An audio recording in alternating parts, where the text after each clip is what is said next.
Hello children, today I am going to summarize the speech of Chief Seattle. Before going to the chapter, some important points you just note it down. The 5 essential theme of this chapter, Chief Seattle speech.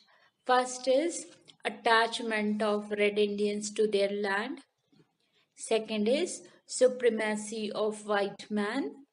Third is focus on the environmental and ecological sustainability. Fourth is difference between worldview of whites and native people, that is Red Indian. Fifth one is the concept of God, how the God of Red Indian is different from the God of white people. Chief Seattle begins by saying that nature has been a great sympathizer and it will not always remain so if we do not respect nature. Great Chief of Washington is referred to as Good Father, and as he sends his word of goodwill and friendship.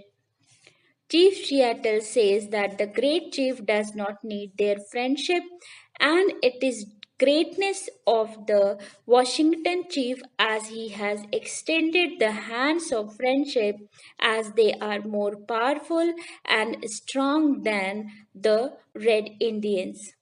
Chief Seattle then states how at one point of time Red Indians were a large tribe but are limited to a very few then.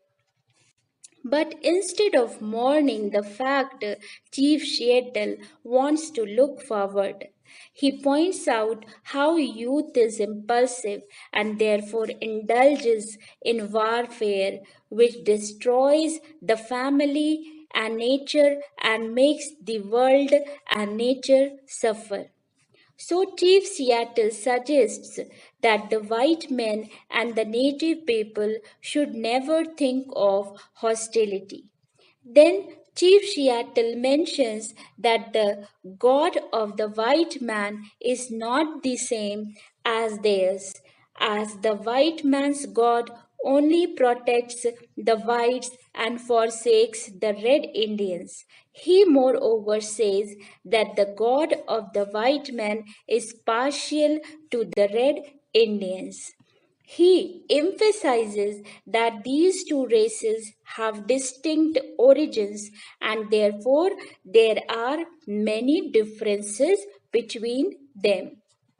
Seattle mentions the sacredness that they associate with the ashes of their ancestors and therefore how they consider their land to be sacred, whereas the whites move away from their father's grave. He mentions how in few decades the Red Indians will face certain kind of extinctions, and he also warns that someday or the other the whites too will face the same destiny.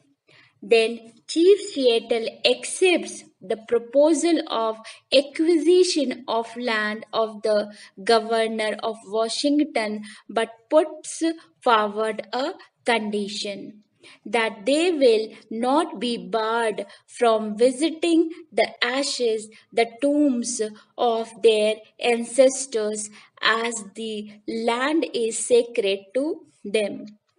He ends his speech by saying that the white man will never be alone, as even if the red Indians vanish, the spirits of the red Indians will always populate the land.